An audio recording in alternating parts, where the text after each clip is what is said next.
Hey, welcome back to the Disney Plus Everyday Challenge, and today we have the Black Hole. This is the Disney uh, feature from 1979. It's a classic in many ways, and in other ways it's very much forgotten, except in sci-fi circles. It is a fully Disney production, totally in-house, from what I understand. It is an hour and 38 minutes long, and yeah, this is not Disney's version of Star Wars. As I was reminded by a friend of mine, this is definitely not meant to be, oh, look, this is our Star Wars before we bought Star Wars many years later, 33 years later or so. This, although it definitely did ride that wave and probably was rushed into production at the point of Star Wars' success in 1977, yeah, and it's it's got its for its time. It has a number of firsts. It's got some pretty decent special effects for its time. For you can't call this great special effects for 2022. This is for 1979, and uh, they developed their own camera system when they found that buying or renting the camera system from Lucasfilm, the Dykstra Cam or something like that. I can't remember exactly the name.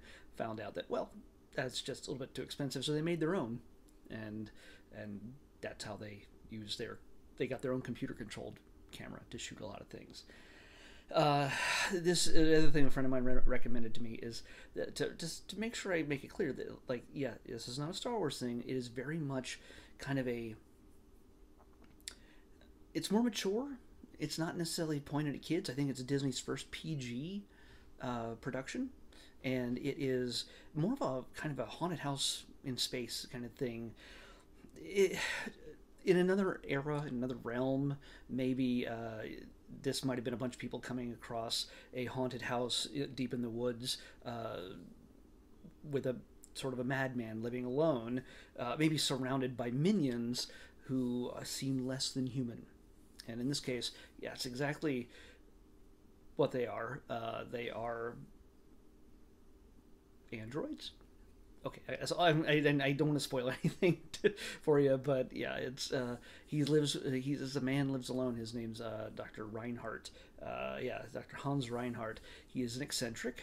He is a man with no shortage of ego, and he's well known back on Earth. And this is, by the way, takes place in the year 2130, a good 150 years after this film takes place. Just imagine this haunted house being possibly on the edge of a rift to another reality, or something that he hopes is another reality, or something that could be the entrance to heaven or hell. That's why all that red in the background.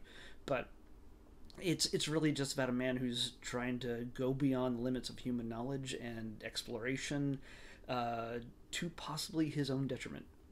He doesn't care for human life whatsoever. He cares only for himself and his mad plans. And by the way, looking at this guy, Hans Reinhardt, played by Maximilian Schell, and by the way, his sidekick robot, who is awesome, it's just super cool. I had the action figure. I had two of the android action figures, two of the robot action figures when I was a kid. Um, is also named Maximilian. That robot's the big red one, named Maximilian. And the actor who talks to him a lot is also named Maximilian. Very strange. But anyway, Maximilian Schell is. He looks like Chris Pine put on a crazy wig and a beard. Yeah. Look at him. Watch this movie. Get a good look at him. And also an accent. But I'm pretty sure I've seen Chris Pine pull off this look in some movie at some point, and not Star Trek or anything else. I'm pretty sure I've seen him. There has to be a thing I can put up at some point that compares the two. I don't know. Anyway, this has a good cast, some classic movie actors that are known for their adventure and horror and things like that. We have Anthony Perkins, who is the original Psycho. He's Norman Bates. He plays Dr. Alex Durant. And there's also Robert Forster, who is plays Captain Dan Holland. Uh, Robert Forster. What if I? He's not. He passed away recently, but one of the last things you might have seen him in was Breaking Bad, or Better Call Saul. He's also known, for a number of different things. He was in Jackie Brown and things like that. Quentin Tarantino loved him. So, uh, Ernest Borgnine is in this as well. So you get a lot of different eras of classic film actors throughout this. Yvette Mimieux is very French. She plays Kate McRae, and they are part of this group of people who, they don't bother with a whole lot of backstory for the most part. Although the first 5 minutes is just exposition. I should say the first 5 minutes after the first 2.5 minutes, because the first 2.5 minutes has an overture with a completely blank screen. Yeah.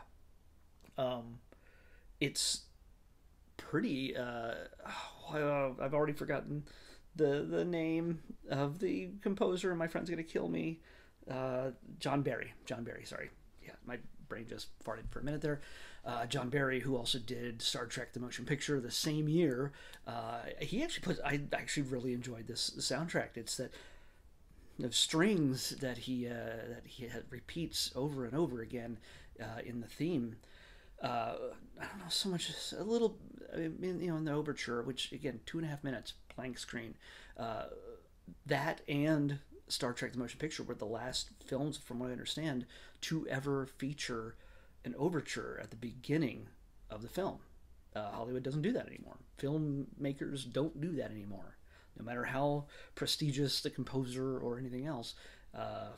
There's no, hey, the movie's about to start, listen to 2-3 minutes worth of music over a blank screen. There was a Starfield in one of the releases. I read a lot of trivia on this, because you know what? I'm sure I've seen this film when I was a kid. I might have seen it in theaters, or I saw it a lot on HBO, at least once or twice on HBO. It does have a reputation for not being too exciting, so don't get your Star Wars. Don't think you're going to get Star Wars stuff out of this, even though, again, there's certain things that correlate. I just don't remember anything about this film beyond the spaceship and the robots and the actors who appeared in it, who I recognize. I just honestly, there's a chance I just got the action figures. I got Vincent and I got Maximilian.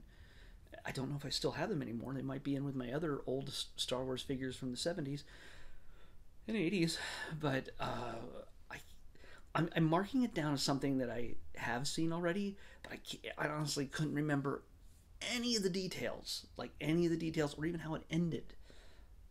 It's kind of mind-boggling. I realize at my age, maybe my memory's just going to erase certain parts, but something about this, I guess, just didn't stick with me if I did see it. Again, I honestly could have just made up the movie in my mind with the action figures. Don't know. Anyway, by the way, Roddy McDowall plays the voice of Vincent, and there's another robot similar to him, but an older model, voiced by Slim Pickens. Neither of them are credited, but IMDb does obviously actually credit them. But if you know Roddy McDowall, you know Slim Pickens. Some strange choices, maybe not Roddy so much, but strange choices for robot voices. But yeah, it's slow going, like I said before.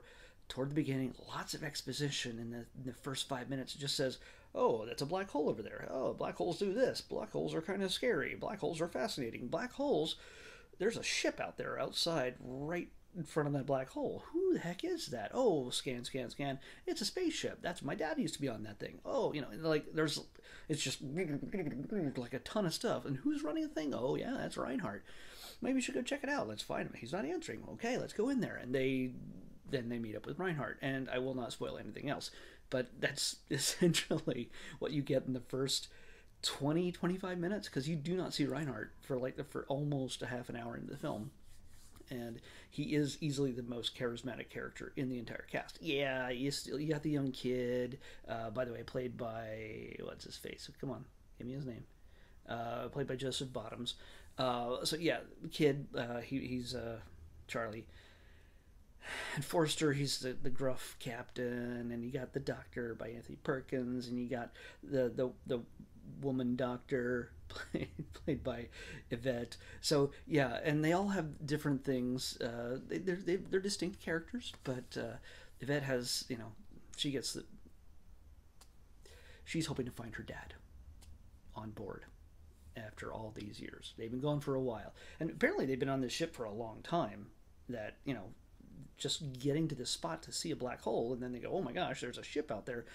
They might be in danger, but they haven't moved, which is strange because a black hole is all that gravitational pull and the pressure, and it should destroy a ship. It should destroy anything within range of it. And of course, as we know from science today, you can't necessarily see a black hole with the naked eye properly because it sucks in all light as well. I don't know. The science is constantly changing on this. Stephen Hawking knows more, but he's dead also. So, yeah, this is not going to be a movie for everybody. Sci-fi, hardcore sci-fi nerds would get a kick out of it, but it might be a little too soft sci-fi for some. It's it's Disney's foray into let's do that sci-fi film, and yes, in the latter part, after all the talking gets done and the drama and the I'm going to let everybody meet for dinner while my robots do target practice in another room. And yeah, that's what they do. There's mysteries to unravel, and well, what happened to the crew? Why is this man alone? And there are other things. What's going to happen? Oh, he wants to take this into the black hole, of course, because it's called the black hole. If you're not going to go into the black hole, what's the point? You're just going to look at it. Anybody can, if you could see it like you see it in this movie, yeah, you're going to do more than just look at it. So yeah, what does the team find out? What is what's his name's Reinhardt's master plan? And it all comes down. There's a big laser shooting battle toward the end, and I'm not really giving too much away. I mean, if you've seen the trailer or anything else, honestly, it's not going to end the way you think it's going to end, or want it to end. It's not that kind of film. Like I said, this is Disney's first film, I believe, with the PG rating on it, and it was meant to be pointed more towards an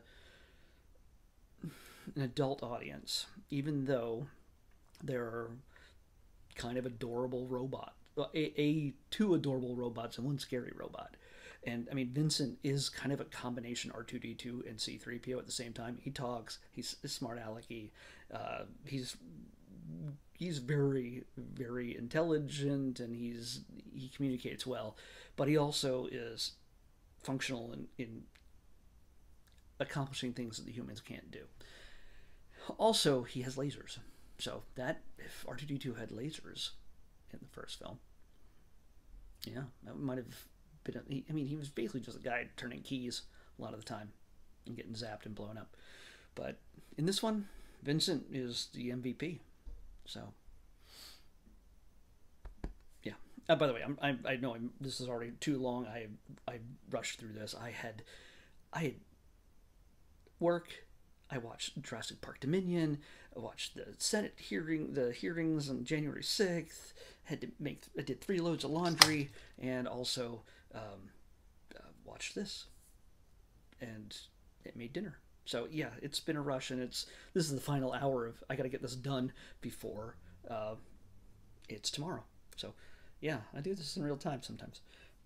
Let's pick tomorrow's episode. 292. 292. And I know I just wasted a bunch of time just telling you that. But hey, 292 is, oh good, it's a short. Well, that'll make tomorrow easy. This is a short from Marvel Rising Initiation. So I have a feeling it's more of an episode, probably a 22-minute episode or something. This might be the first one in that series of Marvel Rising things. So it won't be a short, but it'll be short enough. So, Marvel Rising Initiation on the Disney Plus Everyday Challenge. I'll see you back here tomorrow with that.